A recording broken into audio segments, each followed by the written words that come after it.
Hello, you're listening to Digging in the Wrong Place, a special edition of Digging Star Wars.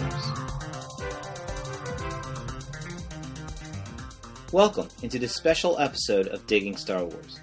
For those of you new to Digging Star Wars, each podcast deals with the connection between a classic film and one of the Star Wars films. We do this to explore what elements George Lucas borrowed from the classic film, and how those elements manifest themselves in the Star Wars galaxy. But today, we're not digging Star Wars. Rather, we're digging in the wrong place. We're going to look briefly at a classic film and how it inspired aspects of another Lucas creation, Indiana Jones and the Raiders of the Lost Ark. Hence, our episode title is a favorite line of dialogue uttered by both Indiana Jones and his good friend Sallah, digging in the wrong place. In celebration of Raiders of the Lost Ark's release in IMAX this September, and the upcoming Blu-ray release of all 4 Indy films, I thought it would be fun to explore a film that not only inspired a scene in Raiders, but provided the backbone for an entire episode of the Young Indiana Jones television series. The classic film I'd like to talk briefly about is Erich von Stroheim's 1921 silent classic entitled Foolish Wives. Here's the synopsis from the Alpha Video DVD for Foolish Wives, and it goes a little like this. Notorious womanizer Count Vladislav Sergius Karamazin, I'm hoping I'm pronouncing that correctly, who is played by Erich von Stroheim, rents a magnificent villa in Monte Carlo with his 2 female cousins are in quotes. The decadent trio share the lavish lifestyle available only to fabulously wealthy aristocrats. Beneath the veneer of respectability lurks an ugly secret.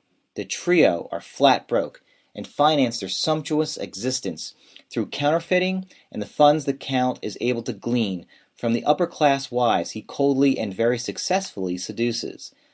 Learning that the American ambassador is arriving for a visit, Karamazin, again that's Stroheim, schemes to make the politician's beautiful wife his next victim. Bored and gullible, Mrs. Hughes is the perfect subject for the Count's attentions, but winds up with much more than the adventure she seeks, unleashing disastrous consequences. Exuding immorality, the monocled Erich von Stroheim gives a stellar performance in Foolish Wives, which he also directed and wrote. Von Stroheim's pointed critique skewers both American dull-wittedness and European old-world decadence.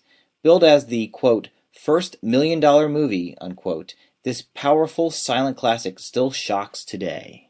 Now, that first $1 million movie comment refers to the based on true events storyline in the Young Indiana Jones episode, Young Indiana Jones and the Hollywood Follies.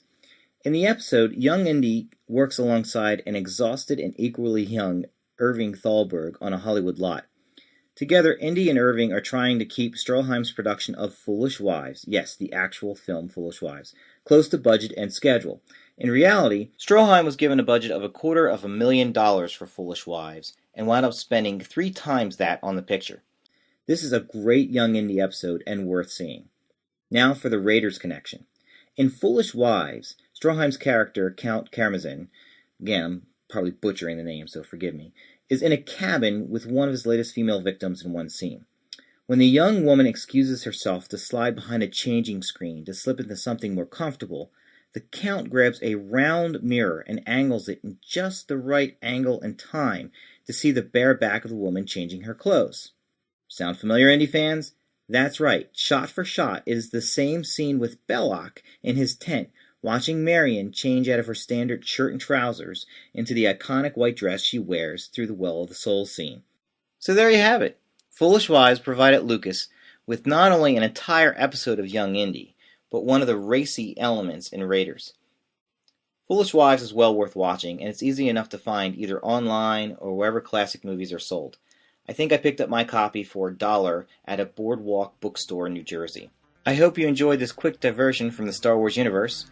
Come back next month for a regularly scheduled Digging Star Wars episode. And as always, thanks for listening.